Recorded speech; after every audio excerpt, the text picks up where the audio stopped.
اومدیم سراغ گزینه جذاب برای افرادی که به دنبال ترکیبی از کارایی، راحتی و تکنولوژی هستن. هوندای آکورد 2024 که قرار توسط آذریوردسال در سامانه جاماتان به فروش برسه.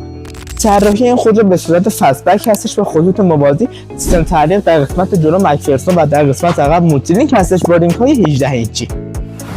هوندا آکورد جدید با پیشرانه هیبرید عرضه شده.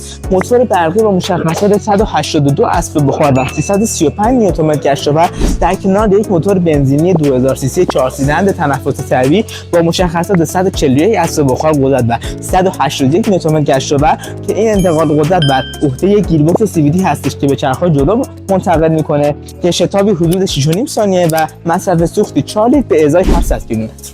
برخی از آپشن‌هایی که هوندا آکورد داره: فناوری حذف نویز جاده، مالتی مدیای 12.3 اینچی، کلاسر 10.2 اینچی، کروز کنترل تطبیقی، 12 اسپیکر با برند بوز، 10 ایربگ و تریم داخلی دو رنگ هستش.